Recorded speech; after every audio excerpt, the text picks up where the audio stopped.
भारत से लेकर के श्रीलंका, वर्मा, म्यांमार आदि तमाम देशों में पहुंचाने का कार्य करने वाले और सम्राट अशोक को मैं नमन करता हूं। मैं नमन करता हूं उस महापुरुष को जिन्होंने पाखंड को खंड खंड करके विज्ञान और तर्क को नई नींव देने का कार्य करने वाले संत कबीरदास जी, संत रविदास जी, अब्दुल रहीम खानखाना जी, जिलाउद्दीन चिश्ती जी, संत गुरु नानक जी, गुरु तेग बहादुर जी, मैं आपको तहे दिल से नमन करता हूं। मैं नमन करता हूं उस पसमानदा समाज को, उस मुस्लिम समाज को जिसने बाबा साहब डॉक्टर भीमराव अंबेडकर को संविधान सभा में भेज करके बाबा साहब डॉक्टर भीमराव अंबेडकर द्वारा भारत का सबसे बड़ा और दुनिया का सबसे बड़ा लोकतंत्र की किताब भारतीय संविधान को देने का कार्य किया। मैं ऐसे पसमानदा समाज को नमन करता हूं। मैं नमन करता हूं छत्रपति साहू जी महाराज को जिन्होंने मूल निवासी महापुरुषों के साथ साथ इस बहुजन समाज को आरक्षण देने का कार्य किया। मैं ऐसे छत्रपति साहू जी महाराज को मैं नमन करता हूं। मैं नमन करता हूं उस माता फातिमा शेख को जिन्होंने भारत में पहली बार मुस्लिम माताओं को शिक्षा देने का कार्य किया।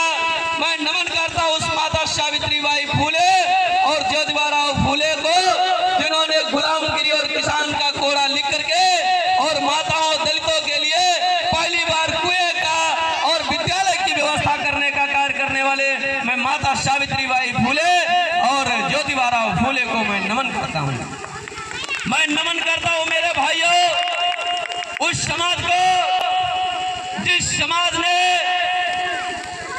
सर पे मैला उठाना स्वीकार किया लेकिन गुलामी को स्वीकार नहीं किया।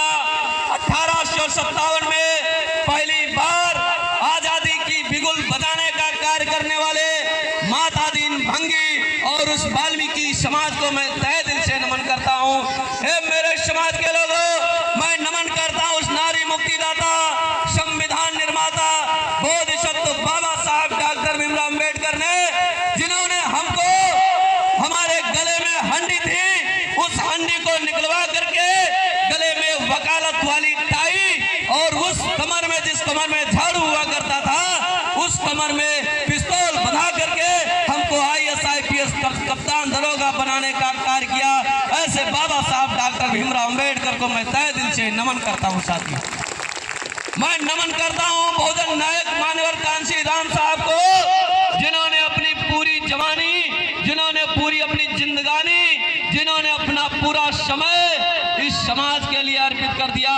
मैं ऐसे मानवर कांशी राम साहब को नमन करता हूं। मैं नमन करता हूं उस भाई को जिन्होंने इस बहुजन की सभी आवाज को उठाने का कार्य करने वाले इस देश में 16 महीने भारत की सबसे बड़ी और एशिया की सबसे बड़ी जेल तिहाड़ में 16 महीने जेल में बिता करके लेकिन वो बंदा हौसला नहीं हारा और वो बंदा एडवोकेट चंद्रशेखर भाई सहारनपुर जिले में जन्मा छिकमुलपुर गांव में मैं एडवोकेट चंद्रशेखर भाई के साथ में आप सभी लोगों को जय भीम नीला सलाम करता हूं। साथियों, हमारे बीच में आज के मुख्य अतिथि के रूप में उपस्थित मैं उन भाई को नमन करता हूं।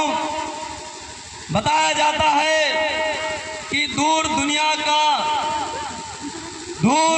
का जिसके दम से अंधेरा हो जाए, दूर दुनिया का जिसके दम से अंधेरा हो जाए, हर जगह जिसके पहुंचने से उजाला हो जाए। मैं ऐसे इस जिले की कमान देख रहे जिला अध्यक्ष आजाद समाज पार्टी माननीय डॉक्टर सुहेल अख्तर जी को मैं बहुत बहुत जय भीम नीला सलाम करते हुए आपका हार्दिक स्वागत व अभिनंदन वंदन करता हूं। इस विधानसभा बलहा के प्रभारी आजाद समाज पार्टी मेरे भाई कंधा से कंधा कर चलने वाले माननीय जी मैं आपका हार्दिक स्वागत व अभिनंदन वंदन करता हूँ। हमारे साथ में चल करके आए जिला उपाध्यक्ष बड़े भाई प्रदीप कुमार गौतम जी, मैं आपका हार्दिक स्वागत व अभिनंदन वंदन करता हूँ।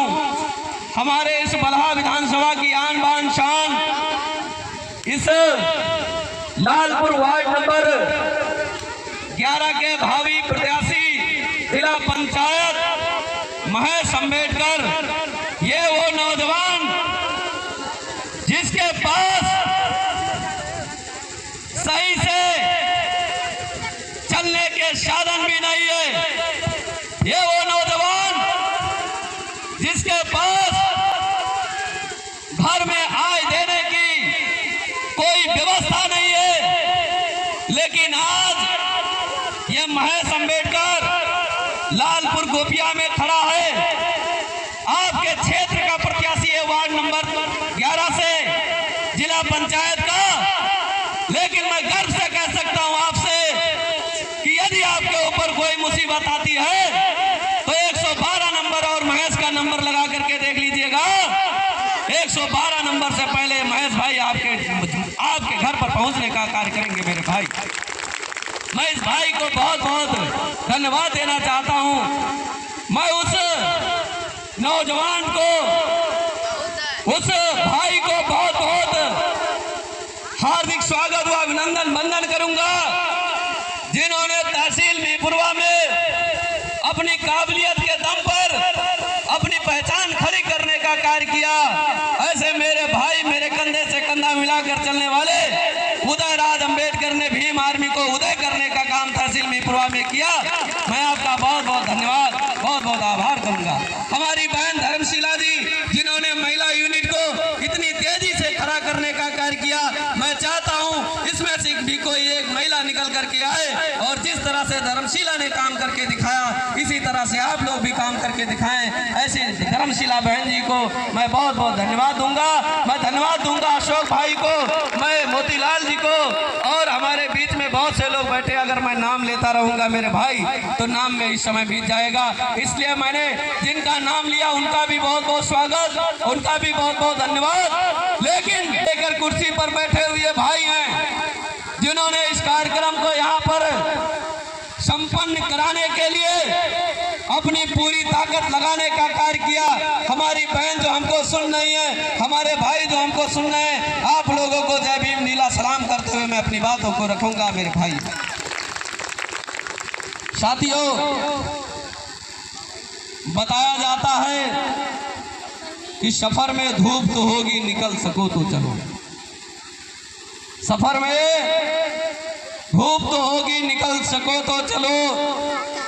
किसी के वास्ते राहें नहीं बदलती, तुम अपने आप को बदल सको तो चलो।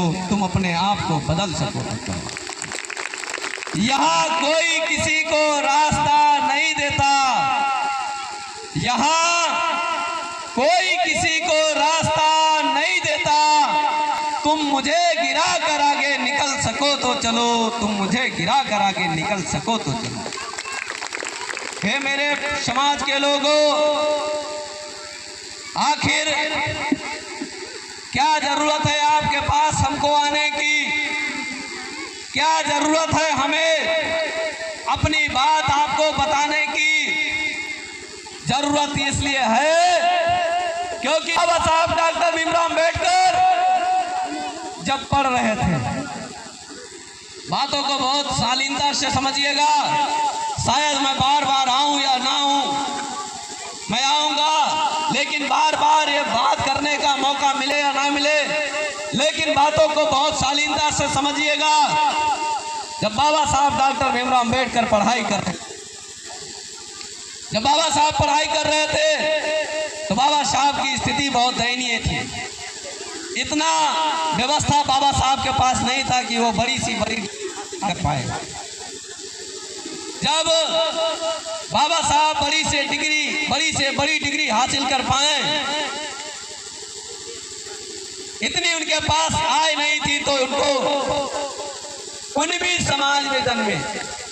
वर्मा समाज जिसे बोला जाता है, आज वर्मा समाज बाबा साहब डॉक्टर भीमराव अम्बेडकर के बदौलत जब IAS PCS बन जाता है तो 51 रुपए का प्रसाद सबसे पहले मंदिर में चढ़ाने का कार्य करता है। वो बाबा साहब को भूल गया। कुणबी समाज में जन्मे छत्रपति शाहू जी महाराज ने बाबा साहब डॉक्टर भीमराव अम्बेडकर को